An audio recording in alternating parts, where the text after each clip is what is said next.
Imagine the man who popularized the mantra, can't stop, won't stop secretly steering a criminal machine that ran on fear money and manipulation. A packed federal courtroom in lower Manhattan just opened that possibility before 12 strangers tasked with deciding whether hip-hop titan Sean Diddy Combs is merely a flawed celebrity or a kingpin who treated people like disposable props. By the end of this story, you will know every bombshell that rocked the courthouse, every tactical move by the lawyers, and the three rules the jury must unravel before choosing guilty or free. We will explore three shockers that set the internet ablaze: the Dawn Hunger Games-style press line outside the courthouse, a lost security tape prosecutors say proves a violent assault yet vanished for 7 years, and the defense's bold love jealousy money mantra that could save their client or explode in their faces. Let us dive straight into the chaos. Long before sunrise, a chill spring wind sliced across Foley Square, yet the crowd kept growing. By 6 in the morning, a serpentine queue of reporters, bloggers, law students, and curious onlookers wrapped around the granite steps past the bronze triumph of the human spirit statue and halfway down Worth Street. Some clutch folding chairs, while others huddle in blankets like concert campers. Amid the sea of shivering humanity, a few faces pop. Rodney Lil Rod Jones, once a music protege, now an accuser, arrives draped in twin diamond ropes, ignoring a swarm of lenses. Rival entertainment lawyers whisper about looming civil suits. True crime podcasters live blog the number of coffee cups they have drained. Outside feels less like a criminal trial and more like a sneaker drop where the prize is a seat to watch an empire tested. But sidewalk frenzy pales compared with what is waiting behind the marble doors. Security at 500 Pearl Street resembles an airport checkpoint. Belts off laptops out phones sealed in pouches. Then Sean Combs steps through in a charcoal sweater, slate slacks, and wire rim glasses, holding a slim, well-thumbed Bible like armor. Inside courtroom 26B, he pauses, glances at rows packed with family and attorneys, then forms a heart with his hands toward his mother, Janice, his sons Quincy and Justin, and his twin daughters, Jessie and Delilah. Seconds later, observers notice his friendly facade evaporate when a court officer whispers instructions. A witness calls it a blank yet burning devilish stare, the first of several such flashes throughout the day. Rows behind resemble a Hollywood cameo reel, civil rights crusader Gloria Allred. In the overflow gallery, famed litigator Mark Garagos, scribbling notes, bloggers, perfecting headlines in real time. The unspoken message to jurors in this case is bigger than music. It is a verdict on power. A criminal verdict demands 12 impartial citizens, yet neutrality is rare after months of tabloid headlines. Overnight, both sides carved a pool of 300 down to 32, then exchanged lightning-fast peremptory strikes. Prosecutors removed 7 black candidates, triggering an immediate Batson challenge. Judge Lynn Stone faced, but precisely here's the government's race, neutral reasons, connections to the defendant, prior arrests, and harsh social media posts about police. He rules each strike is permissible. The final panel of 8 men, 4 women plus 6 alternates, reflects a collage of America, a 69-year-old retired Verizon technician who favors smooth jazz and no streaming subscription, a 31-year-old lab scientist who admits, I only know he sells vodka, a corrections officer, a postal clerk, a coder with 2 rescue dogs. Analysts whisper that older jurors often punish celebrity arrogance, yet that same group may distrust uncorroborated abuse claims. Science-minded younger jurors will seek hard timelines and forensic proof. With the jury sworn, the narrative duel begins. Assistant U.S. Attorney Emily Johnson speaks in measured, steady cadence, painting a dual portrait. On magazine covers, the mogul glows as a business visionary. Yet backstage, he allegedly orchestrates kidnapping, arson drug runs, hush money, and coerced sex acts.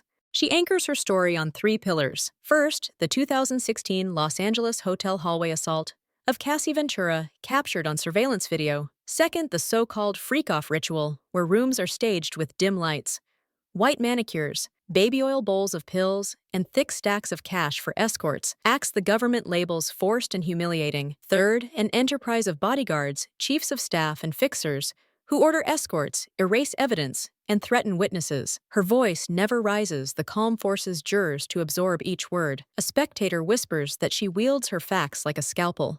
Defense counsel Tenny Garagos counters with conversational warmth, though every phrase holds steel. She concedes Combs' temper, drug use, and flamboyant lifestyle, but argues that being a terrible boyfriend is not a federal crime. Garagos asks jurors to track 3 motives behind every accusation: love, jealousy, and money. She says Cassie accepted luxury perks cars and condos recording budgets. She calls the civil settlement demand of $30 million a payday, not a quest for justice. Escort fees were for companionship, not illegal sex, she asserts.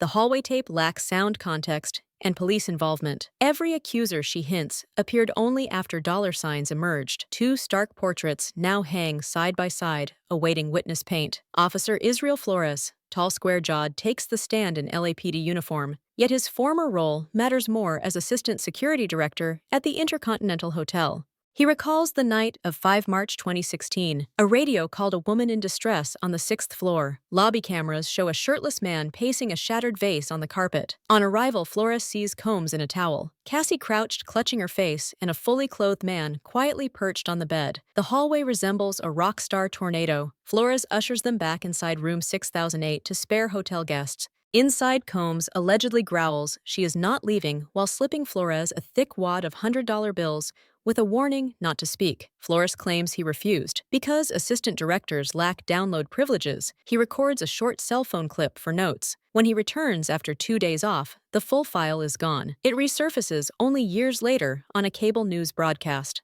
Defense attorney Brian Steele targets omissions in the incident report. No devilish stare, no cash bribe, no mention of the silent man. Flores answers that incident logs summarize, not transcribe every detail. The credibility battle is underway. Afternoon brings muscular suit-clad Daniel Phillip, former professional dancer. He recounts a request in 2012 for 2 black dancers paid in cash at the Gramercy Park Hotel. Expecting a tame bachelorette act, he knocks. Cassie greets him in cherry red lingerie and sunglasses. A man in robe, bandana, and baseball cap sits silently under dim candlelight. Cassie calls him baby. Phillip recognizes Combs' voice instantly. Cassie hands Phillip several $1,000s and instructs a striptease culminating in intimacy, while Combs watches and pleasures himself. No protection allowed.